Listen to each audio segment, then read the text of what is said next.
Going on, everyone? John Matrix here. Hope you're having yourselves a wonderful day wherever you're at and whenever you're watching this. Got a requested video here from one of my YouTube members. We're going to check it out. We're going to be jumping back into the Warhammer 40k universe with the Sandman of Terra. We're going to be checking out a video here, the Horus Heresy in under 9 minutes, again by Sandman of Terra. Links will be down below in the description to the original video without my commentary and reaction, and to the Sandman of Terra's channel. Please do me a favor, click those links. If you enjoyed this video, go over there and give it a like. And if you enjoy the content that the Sandman of Terra puts out, then go over there and give him a sub if you're not subscribed to him already. If you would like to join us as we do these reactions live, there is a link underneath the down in the description and a join button underneath the video. You can check those, you know, see if there's any kind of interest you might have in joining with any of the benefits and tiers that I offer. You can get early access to videos, priority, and any kind of requests you might have for me to do any kind of reactions. There's a sub Discord channel, etc., etc. So check a look at that, see if it has any interest, if you decide you want to take your support to the next level. But a lot said, jumping in this again, the Horus Heresy in under 9 minutes by the Sandman of Terra. Long before Titus defended Avarax, long before Cadia decided, which I like seeing this part here. You know, this little clip here from Space Marine 2. I am very hyped for this. I hope this is going to live up to it. I plan on more than likely streaming this when it comes out. I'm going to try to find some time over this weekend, or at least before Space Marine 2 comes out, to hop on and stream my first playthrough ever of Space Marine 1. Which I've never played before, so, and I know it's not a super long game, so I should be able to get through it pretty quickly. But looking forward to this, and hopefully, I hope it's good, and I hope the co-op stuff and the PvP is something that can be grinded for a while. I look forward to this game and hope it's something that can give us some good hours of entertainment. So if you have an interest in this game when it comes out, look forward to seeing some of the stuff on the channel. If it's good, you know, who knows? Nowadays, a lot of companies put out games that look super good and end up being garbage and/or are just buggy messes that end up making them unplayable. But anyway. Long before Titus defended Avarax, long before Cadia decided to stand in pieces, Games Workshop found another way to sell more Space Marines. Set 10,000 years before Warhammer 40k, this is the background and mythology of the setting in 64 books. The Iliad and the Odyssey combined are only 48. Take that, Greece. The Horus Heresy. I'm still working my way through these books, and that's actually why I chose to start off my dive into Warhammer, like actual book reading with the Horus Heresies, because it seems to be like the most important event that's happened in the history and mythology of the Warhammer 40k universe is the Heresy. So I figure like that's probably the baseline you should start with, and then from there get into the rest of the stories. After ChatGPT rebelled and humanity's first galactic empire fell apart, a man of godlike power, humbly known as the Emperor of Mankind, decided to launch his great... Which I've said this before in some of my Warhammer 40k videos. Like, I wonder what the Emperor's real name is. Like, could you imagine if the Emperor's real name was just like Greg? Like, it was just someone, hey, I am Greg, Emperor of Mankind, the God Emperor Greg. Great Crusade to unite the worlds of humanity into the Imperium of Man. These were the good times. Sure, his sons had been mysteriously scattered throughout the galaxy as infants, and sure, there were various Xenos civilizations that rudely decided not to just roll over and die, but on the whole, there were many laughs and lots of purging. And many All terrors. of the Emperor's sons, the Primarchs, were eventually found, and these 19 demigods were truly the best when it comes to genetically engineered super warriors. They were perhaps the greatest generals the galaxy has ever known. And Lehman Russ. Each Primarch is unique, except for the ones that are kind of the same, and each leads their Space Marine Legion. There are a couple of them that seem to be kind of semi-carbon copies of each other with slight little differences, like he had pointed out there with Horus Corax and the Night Haunter. the Emperor's Angels of Death, vast armies of super soldiers with a myriad of incredible abilities, although most of them very rarely come up in the books. As the Great Crusade neared its peak, the Emperor returned to Earth, which is called Terra for some reason, and he will tell nobody why, partially because it's a secret project, and partially because he genuinely likes to mess with his sons. True. That's one of the things that I've always said in a lot of my videos. It's like, we don't know like the true like real picture that the Emperor sees, so we kind of he keeps us guessing as well, which obviously I also think is something that Game Workshops does so that they can, you know, pivot and move things in the universe as they want to. But I often wonder, it's like, it feels like more knowledge would have benefited them greater and would have prepared them for a lot of these issues, and maybe the heresy wouldn't have happened, or at least wouldn't have happened the way it did. Maybe it would have been, you know, not quite so bad, you know, who knows. But seriously, he's a terrible dad. In wake of this, the Emperor's first... Like, one of the big excuses is always, you know, they were in a hurry to get things started and get out there, but it's also like, some things you can't rush, you know, and be prepared. So, but again, we don't have the full information, you know. I wonder how much of it is like, you know, he was around and saw the birth of Slaanesh, and was he worried that something like that was going to happen to humanity, you know, with psychers starting to become more prevalent in human society, and those things, like kind of the psychic awakening stuff like that happening. Like, what was that something that he feared, so he wanted to hurry up and go out there and kind of, you know, conquer as much as possible and try to deny the Chaos Gods the ability to affect anything in our reality by denying them, you know, worship, etc. First found, if you have not read that Alfarius novel, son Horus Lupercal is raised to a level above his brothers. He now commands the Great Crusade with the title of War Master. And to mark his promotion, he will give his lead. That's hilarious. Is this linked in? I'm pleased to announce the starting new position as War Master. That's good, dude. A particularly uninspired name change. However, the four Chaos Gods of Nurgle, Angry, Blue, and Nippleplay oppose the Emperor. Yeah. They call him their anathema because they thought Neoth sounded silly, and he was such a threat that they took a break in their great game to bring him down. Servants of the Chaos Gods, and most importantly, this absolute turd, worked desperately to turn Horus against his father. Erebus and Lorgar. They basically killed him, showed him twisted visions and half-truths, and used the memory of his dead son to manipulate him. But Horus was a genius demigod of humanity and saw through these lies. Yet ultimately sided with the Chaos Gods anyway when he sees a future where some of his brothers get a statue and he doesn't. Fair enough. So he decided to burn the entire galaxy down anyway. Let the galaxy burn. Thanks, Horus. What followed was a civil war so devastating that half the plot points in 40k have their roots here. Yep. Things like the Terminus Decree, the Inquisition, why these guys have red helmets, and, you know, the Tyrannid invasion. Lightsaber thing. Horus was revived, empowered as the chosen champion of the Dark Gods. Then he'll go through the gate at Molech into the realm of chaos itself and return empowered as the chosen champion of the Dark Gods. Then he'll be brought low by the Spear of Rus, but after his son's sacrifice, he'll return empowered as the for the love of God, can we just get to the Siege of Terra? Fortunately, Horus's brother Magnus the Red had foreseen the War Master's betrayal, and so he decided to make a meme. To warn his father, Magnus attempts a magical Zoom meeting from across the galaxy, despite the fact that the Emperor had said no more magic and not to disturb him during his special alone time. Yeah, the Emperor forgot to put the Do Not Disturb sign up on, you know, his thing, and he's in the middle of the call, he was taking a nap, and, you know, yeah. Shattered the psychic barriers between realms, and demons started, you know, pouring into the Earth, but it's fine. In his attempt, Magnus will blow past the magical wards protecting the Imperial Palace and allow demons to almost overwhelm the birthplace of humanity. It's fine. Whoops.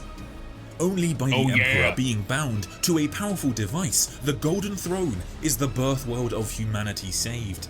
Henceforth, from the galaxy's most powerful chair, the Emperor is unable to properly join the fight against the traitors.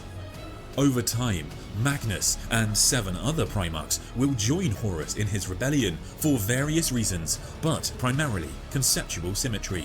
And for the most part, you won't really be surprised who, as it's either the Primarchs that the Emperor insults or humiliates, or the Primarchs who grew up on planets whose main export was crime.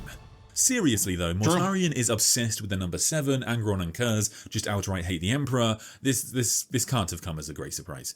Anyway, as well as turning on their father, some of the traitor Primarchs will embrace the powers of chaos and ascend to demonhood.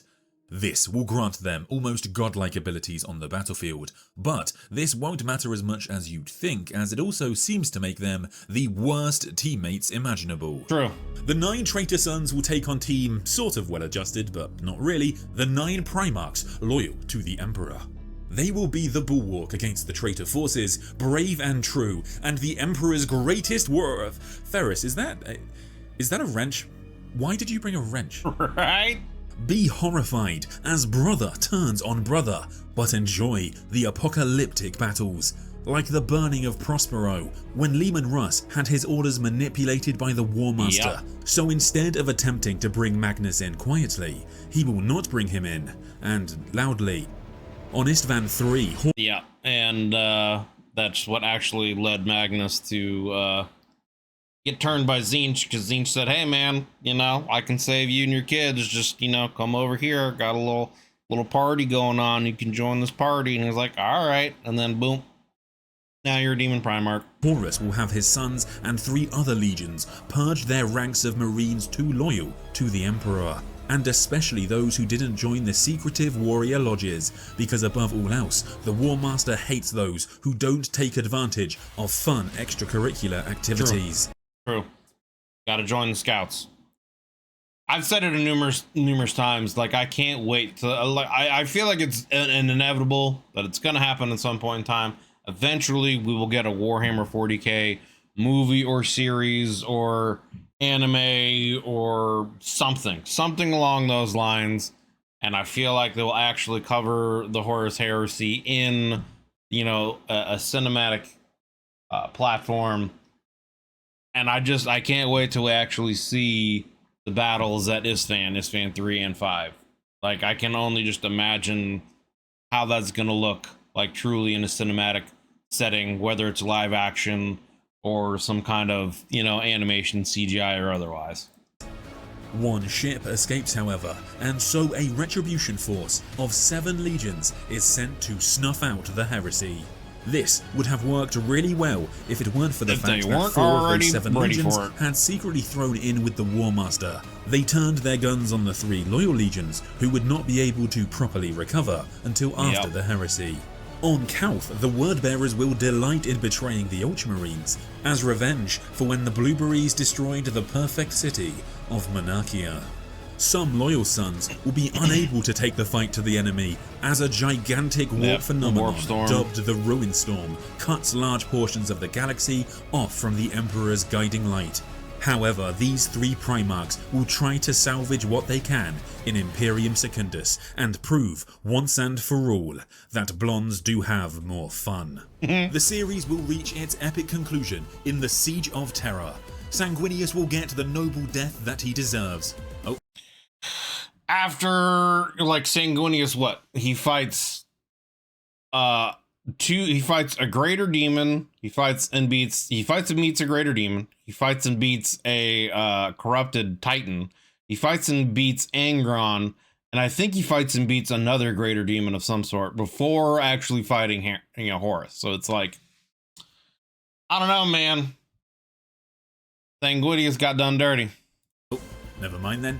But most importantly, the Emperor will be able to finally defeat Horus before he is bound to the Golden Throne for the next 10,000 years.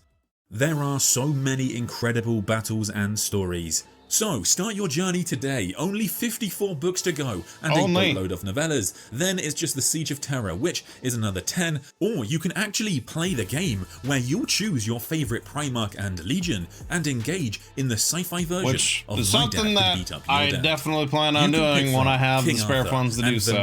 I very much, I want to, one of my goals for the end of the year, I want to get a, you know, a little set of, you know, little squad or whatever of Grey Knights, and I want to do a painting stream and have that before the end of the year. At some point in time, that's one of my goals. We'll see if I can actually get to that and if it happens, but that's my goal. Whether it happens this year or not, that's something that will happen at some point in time on the channel. I wanna start getting some of this stuff and at least get, you know, some minis painted and start adding some of that to the channel at some point in time intermittently, and then maybe find, you know, something local I can start playing the game with some people. Of the round war crimes, Instagram influencers armed with boomboxes, off-brand Lego, the Fast and the Furious, but more realistic, the Wolfie Wolf Wolf Wolf. Store brand Lego, Batman with foresight and murder, Team Edward with wings, placeholder to change later, some sort of joke about losing your head, I don't know. My name is Angron of New Syria, Lord of the Red Sands, Primarch of the World Eaters Legion, disloyal servant to the Emperor. No one ever pronounces your name correctly. And I'm not going to start now. Rubber Boot Gorilla Glue, COVID-14, Rubber Baby Buggy Harry Bumpers, Potter and the Dusty Hallows. You were the chosen one! Poor critical reasoning skills, the good guys, unless you're that one Eldar child. That feeling you have when you're a teenager and no one really gets you. And finally, the Parent Trap, the Lindsay Lohan version. Daddy issues in space. It's not wrong. He's not wrong, honestly. That's really what most of it comes down to. A lot of the Primarchs that end up, you know, betraying were because they had, you know, daddy issues with the Emperor, which again is another thing that I've said numerous times in different videos.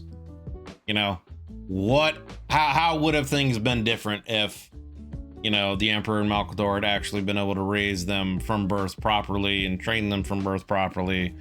You know, what would have happened? Would it have been better or would it have been worse?